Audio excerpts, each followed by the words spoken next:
Enquanto Deus me der a vida, levarei comigo esperança e fé. Os capítulos 12 até o capítulo 16 de Apocalipse é a parte mais importante do livro. Mostra que o tempo do povo de Deus é o tempo de confronto com o mal, até chegar à consumação da história. João analisa agora a vitória sobre o mal, o ambiente onde os cristãos vão profetizar e a consequência do testemunho profético, isto é, o julgamento. Os capítulos 12 a 14 interrompem o desenvolvimento linear do livro. A mulher é um símbolo cheio de significados. É Eva, a mãe da humanidade. Também o povo de Israel, assim como Sião, o resto do povo de Deus que espera o Messias. É também Maria enquanto mãe de Jesus e mãe dos discípulos de Jesus, e o povo de Deus da nova aliança. O dragão personifica o mal, inimigo de Deus. Trata-se do egoísmo, orgulho e autossuficiência que deformam os indivíduos e os grupos sociais. Ele é sanguinário, tem pleno poder sobre os impérios do mundo, mas sua força é relativa e imperfeita. Ele tem a pretensão de lutar contra Deus. Quer devorar o filho da mulher, o Messias que veio para destruí-lo. O filho é Jesus, que nasce para a glória e para dominar as nações, destruindo o poder do dragão. O mal foi derrotado. Agora a situação do povo de Deus é como a dos hebreus no deserto, libertados da escravidão. Viverá no deserto até o fim da história, em meio a perseguições e na intimidade com Deus. O mal foi cortado pela raiz. Miguel vence e expulsa o dragão, o mal que sempre ameaçou a humanidade. Mas os cristãos não podem ficar acomodados, porque o mal continua agindo no mundo e, agonizante, ainda vai perseguir os homens de todos os modos.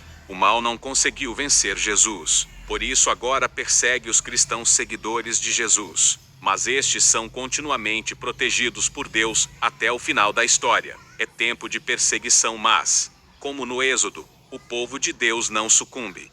O povo de Deus profetiza na grande cidade, onde estão os poderes que se tornam maus quando se absolutizam, tomando o lugar de Deus e escravizando os homens. A besta é o poder político absolutizado, isto é, os poderes totalitários, ditatoriais e opressores. Na época de João, trata-se de Roma, às margens do mar Mediterrâneo. A besta encarna o mal na história. Blasfemar é tomar coisas ou pessoas humanas como divinas, usurpando títulos honoríficos e divinos. É que os poderosos afirmam sua autoridade e oprimem os homens. A besta é uma superpotência. Ela é agente do mal, que lhe dá todo o poder. O dragão e a besta são uma paródia do Deus que entrega o domínio da história a Jesus ressuscitado. A besta é também uma paródia de Cristo morto e ressuscitado. O Império Romano parecia ter decaído com Nero, mas depois volta ao seu esplendor.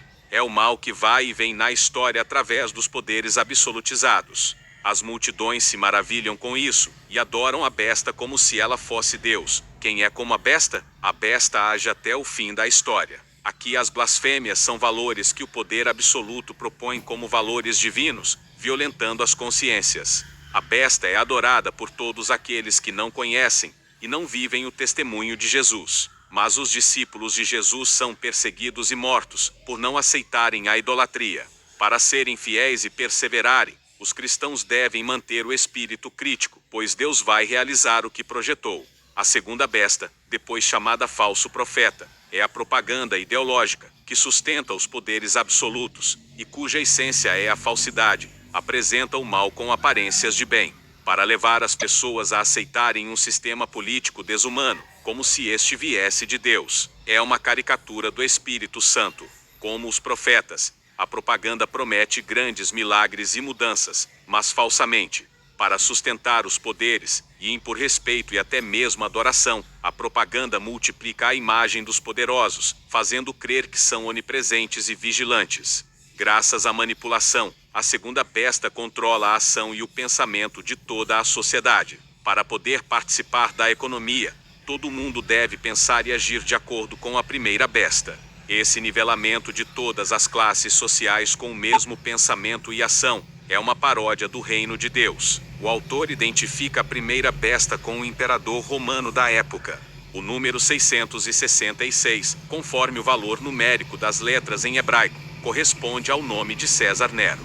O imperador Domiciano é visto como a ressurreição de Nero e da sua crueldade. o número 666. Contudo, pode também significar o máximo de imperfeição, pois 6 não atinge 7, e é metade de 12. Indicaria, assim, a relatividade e fraqueza dos poderes totalitários.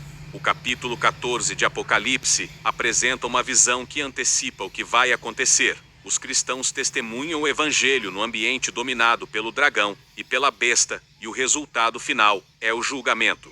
O povo de Deus está com o Cordeiro vitorioso. Eles pertencem a Deus e ao Cordeiro. O cântico novo é o anúncio do julgamento e da salvação. Só o povo de Deus pode aprender esse cântico, porque só ele conhece o projeto de Deus. Não se prostitui, nem mente, porque não se submete aos falsos absolutos. São fiéis a Deus e seguem o Cordeiro, dando testemunho de Jesus até o fim. O Evangelho eterno é o livrinho de Apocalipse 10, verso 2. Seu conteúdo é a palavra definitiva de Deus dirigida a todos, temer o único Deus vivo e verdadeiro, e só a Ele dar glória. O Evangelho é julgamento, porque denuncia os falsos absolutos e convida todos à conversão.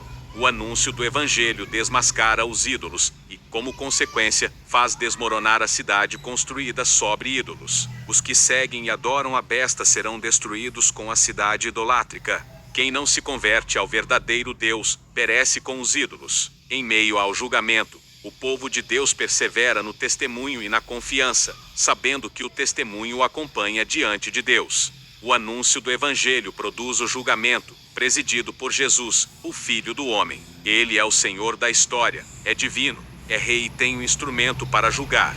A ceifa é o julgamento que separa os bons dos maus. A vindima é o julgamento que condena os maus em resposta ao pedido dos mártires. O capítulo 15 de Apocalipse, o autor prepara o setenário das taças. Depois de atravessar o Mar Vermelho, Moisés cantou o hino que celebrava a libertação.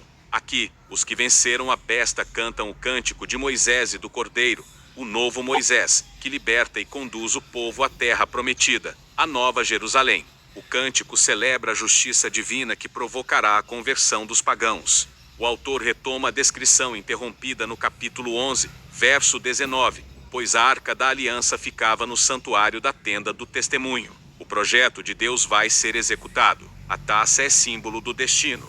Cada um sofre as consequências dos próprios atos e escolhas. O julgamento, que é a ira de Deus, é escolhido livremente pelo próprio homem quando não aceita o convite do Evangelho. As 7 taças apresentam o julgamento definitivo, operado pelo anúncio e testemunho do Evangelho. Antes do fim, todos têm a chance de se converter para o Deus vivo e ter a vida. O julgamento atinge todo o universo. A pregação do Evangelho transforma o mundo no espelho do pecado humano. A voz do altar é a voz dos mártires, reconhecendo que Deus é fiel e faz justiça.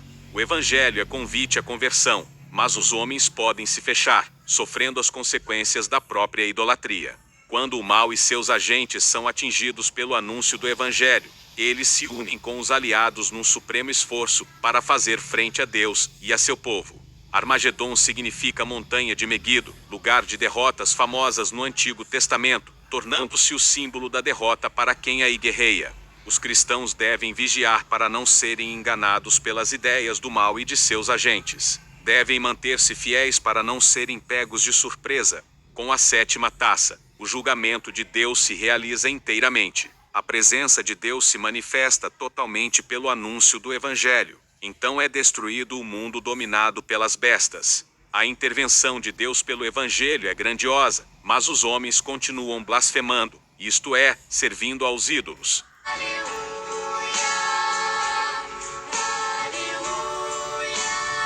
A serpente do Éden simboliza o mal da humanidade. É o veneno da humanidade que mata o Messias mordendo o calcanhar. A cabeça da serpente foi esmagada quando o Messias ressuscitou. Isso simboliza que o domínio do mal terá o seu fim quando as comunidades cristãs copiar a atitude da igreja primitiva. Os espíritos dos mártires da igreja primitiva virá com o Senhor e habitará nas pessoas dessa segunda igreja que está copiando a igreja primitiva. E todo o mal será eliminado no mundo todo. É isso que simboliza a volta do nosso Senhor com os seus anjos. Deus Altíssimo